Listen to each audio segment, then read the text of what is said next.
Hey guys, it's Rage. Let's talk about Mythic Plus. What is and why bother with Mythic Plus? Think heroic dungeons, but a few more mechanics and you have to beat a timer. You don't get any loot from the bosses, but you do get to open a fancy chest at the end of the dungeon. That's it. A lot of new WoW players assume that Mythic Plus is way out of their reach. Not only does it sound extraordinarily hard, but you also have the addition of the plus at the end. Doesn't seem like a beginner-friendly content, and it doesn't sound fun at all. But there are a few reasons why you'd want to bother with Mythic Plus. Starting with, it's easy. It's actually a lot easier than people make it out to be. The difference between Mythic and Mythic level 2 and 3 are either the boss's health and damage are increased, or the add's health and damage are increased. Both of which are easy to manage, just like you've done from leveling from 1 to 60. Another reason is that it's a natural progression from Mythic dungeons. In fact, there isn't even that much difference between Heroic and Mythic other than a few mechanical changes. And lastly, you get some really good loot, sometimes even better than LFR or normal raids. Mythic Plus isn't as difficult as you might make it out to be. You can do it with a little bit of prep work, the right motivation. That's what I'm here for. Who can do Mythic Plus? Well, you need to be at level cap in order to do any Mythic dungeons, whether that be Mythic 0, as in no plus, no keystone, just basic Mythic. And to join a Mythic dungeon, you need to do it via the LFG feature, which isn't an instant queue, it's a browse the groups available system, apply to join, hope you get accepted. Because of this, there isn't necessarily an eye level requirement, it's more like a going rate for eye level. Currently, the recommended eye level for Mythic Plus 2, according to the Warcraft system, is 184, but because these are player-listed groups, they can pretty much set the eye level requirement to whatever they want. You have two options. One, grab some friends and have them bring you through Mythic Plus dungeons. That way, you can adjust the expectations based on your friends' eye level. Grab your own Mythic Plus key and make your own group, and you can set your own eye level requirement that way. How do you get a Mythic Plus key? You get your own Mythic Plus key by completing your first Mythic dungeon of that expansion. Simply run a Mythic dungeon and the last boss will drop the keystone, which will be level 2. Again, a Mythic dungeon is a player listed group, so the eye level required is really up to your group leader. The best way to get your first key is to either ask a friend to help you through the dungeon, ask in trade chat, or ask in like a Discord group, or create your own in the LFG. How do you start Mythic Plus? Open up your group finder interface, select pre-made groups, dungeons, select the Mythic Plus drop-down and scroll to find and apply to a group. Or if you have your own key, select start a group from the pre-made group section. From there, it's time to fill out the details. First, select which dungeon your key is for, then make sure you have a Mythic Plus selected as a difficulty. Then enter the title for your group. Most people just put the key level because it's quite easy and simple. The dungeon and whether it's fast-paced, slow-paced, beginner-friendly, etc. You can only set the title of a group if you have an authenticator on your account, which you definitely should. This is to stop bots from setting up spam groups to do RMT and all that TOS stuff. A description is optional if you want to further explain your title, and then next is the goal, which sets the expectations of the run. Leave this as standard unless you want to ensure that the key is completed in time or if you want to beat the timer. You can also set minimum requirements here for rating and eye level as well as voice chat. I'd recommend leaving this off. For a Mythic Plus 2, you ideally want people around the eye level 184 for current Shadowlands content, although this will change. This recommended eye level set by the system is always in grey, so you can get the general idea as to what it is as the patches move forward. Obviously, the same rules apply as normal and heroic in terms of group makeup, 3 DPS, 1 healer, 1 tank, buffs, hero, all that good stuff. Then, once your group is formed, you're going to want to run or fly to the dungeon that your key is for. Set your dungeon difficulty to Mythic before entering the dungeon. So many people don't do this. And once you've entered, place your key inside of the font of power. It's usually to your left or to your right by selecting the font and dragging your key into it. Do not press activate. Do not pass go. Do not collect $200. It is absolutely essential that you make sure that your team is ready first. And a countdown is very much appreciated so that everyone can get ready. At this point, you want to make sure that you put on any consumables and buffs and runes and all that good stuff that you've got in your bags, and make sure that everyone has the appropriate buffs. We'll talk more about that kind of stuff and consumables later on in the video. Once your group is ready, press activate. You will be dragged to the beginning of the dungeon with a 10-second countdown, and a veil in front of you will drop once it hits 0. Then you're free to run about the dungeon. It's important for you to know that once you have your group and you've started the dungeon, no player should leave the group. You're not able to restart the timer, and you're not able to get another person into your party to replace anyone who has left. If this happens to you, you simply have to accept that the key has failed and walk out of the dungeon, to which then you will receive a lower level key as punishment, or try to continue with the members that you have left. This is why it's important to pick players not just based on skill but also attitude. If anyone's giving you attitude at the start of the party, that's probably a good indication that they're an asshole and you should remove them and get someone else. What are the difficulties of Mythic Plus, and what are the affixes? The difficulty of the dungeon naturally goes up as the key level increases. The enemy's health and damage is increased by 8% on level 2 and 3, 17% on level 4, 26% on level 5, and so on and so forth. Enemy health and damage modifiers are listed here, so this is why I was trying to remember off the top of my head, but as you can see, it does scale as the key level increases, and so the difficulty of the dungeon will increase naturally. As the natural difficulty increases, it's easy to tackle as the player power improves, which is too easy. So with that come affixes, or features that happen in every dungeon, and it changes weekly. There are 4 tiers in total. Tier 1 is for key level 2 and 3. Tier 2 is for key level 4, 5, and 6. Tier 3 is for key level 7, 8, 9. And Tier 4 is for key level 10 and above. Each tier has quite a few different affixes, but only one is present in each tier every week. These affixes also change every single season, which makes videos like this very difficult to remain relevant. So what I'd recommend is checking out this video over here, actually, which explains the current Mythic Plus season affixes in a really easy way for this season. So with that in mind, let's say you absolutely smashed a +2 key. You'll now receive a +4 key.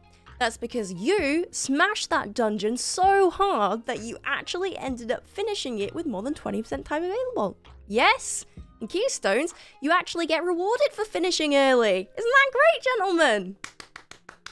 Here's all the ways you can improve your key and jump up levels just by completing it faster. This is why the goal feature in the group listing is so important, because players will plan to +2 or +3 their keys.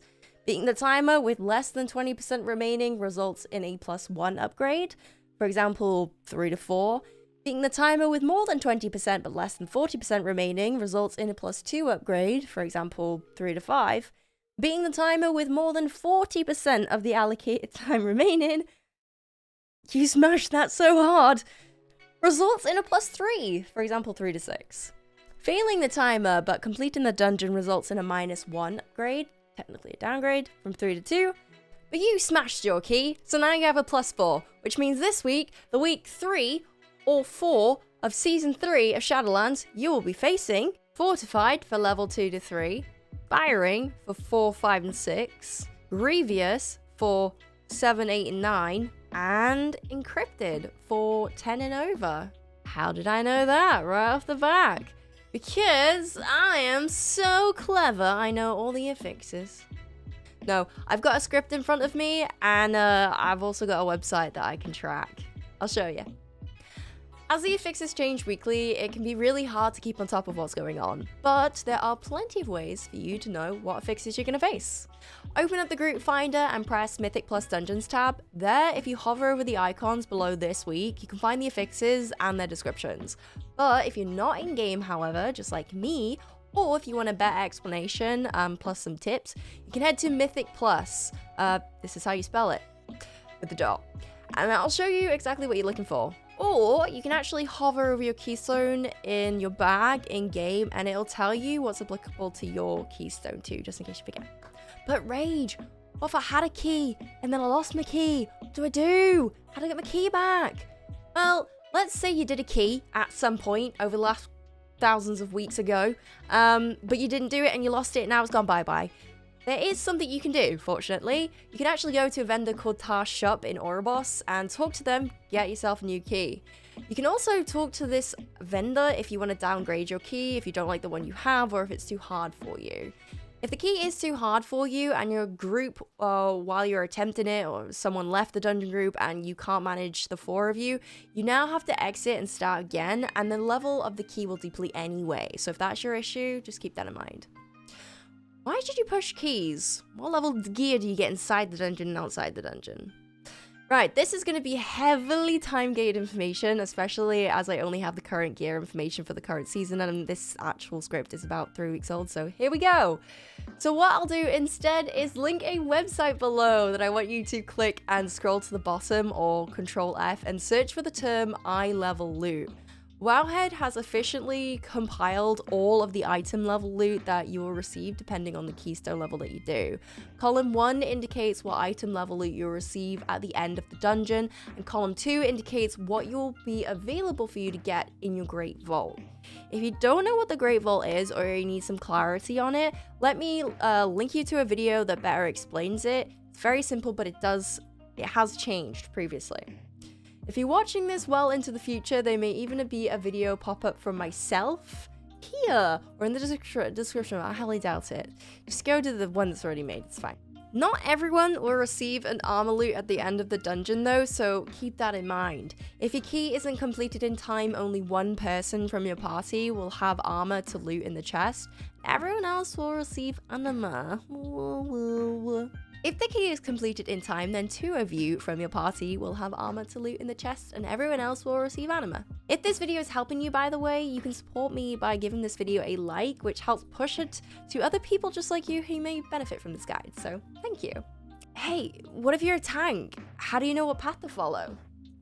Now, I'm not saying that tanking is the hardest role to fill when it comes to keystones, but it definitely does come with a certain amount of pressure that you wouldn't otherwise feel whilst playing damage or healer. As a tank, you need to know the pathing of the dungeon, and this changes depending on what affixes are affecting the dungeon. Well, this week, and then that week, and then you go this way and you pull that group, but then you don't do that one and you avoid that one, and it's like so scary. You also need to keep in mind that what to pull, where to pull it, when to pull it, and overall it can get quite overwhelming, take it from me.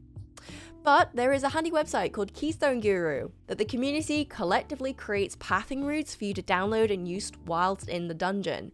It requires the Mythic Dungeon Tools add-on, which is really simple and free to download through a third-party add-on management like WoWUp or CurseForge. Let's say, for example, I need a pathing route for a +5. I would open up Keystone Guru and head to the dungeon that I'm doing, opening up a pathing route. I personally love using Tanking for Noobs route pathing because they just seem to do it well, and I like the name. And you click on share. Then click copy on the icon and copy the string. Head back to WoW, open up Mythic Dungeon Tools, click import, paste the string, then use the scroll bar on the side to set your keystone level, and you're ready to go. Reference this throughout the dungeon if you ever forget by typing /MDT to bring up your console. What add-ons do I need? Although you don't necessarily need any add-ons for Mythic Dungeons specifically, there are a few that will make dungeons a lot more easier. The first is DBM or Deadly Boss mods, which you should have installed at some point. Very, very easy and very useful.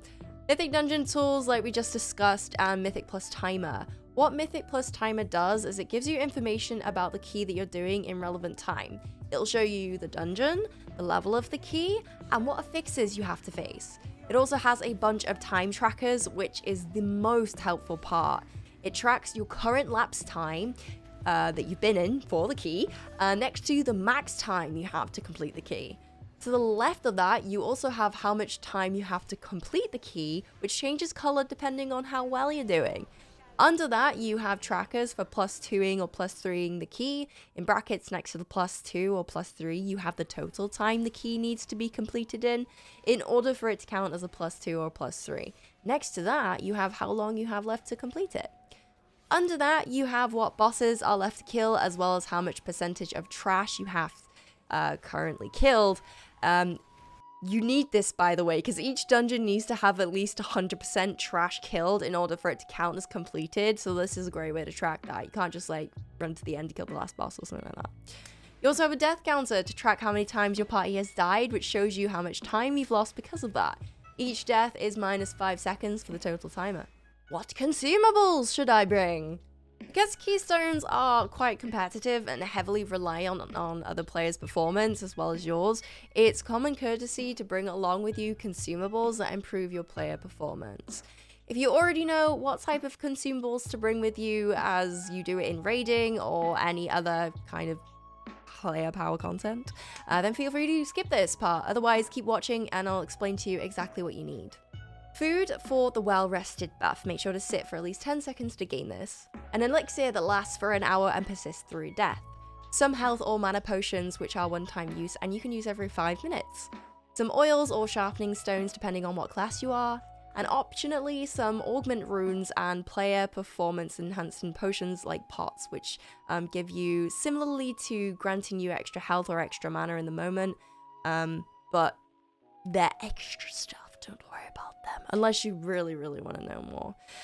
If you want to know more on what's specific to your character, you can head to Wowhead's class guides page and click consumables. There you'll find your unique consumables to bring with you. And that's all you need to get started on Keystone Dungeons. If this video helped, then make sure to give it a thumbs up. And if you want more beginner guides like this, you can subscribe for more and hit the bell so you don't miss out on a future upload. I hope you have a great time in your upcoming dungeons and may the loot be ever in your favor. You can stop by my Twitch stream if you have any questions or leave them down in the comments below. Thanks for watching and I'll see you guys in the next video. Bye!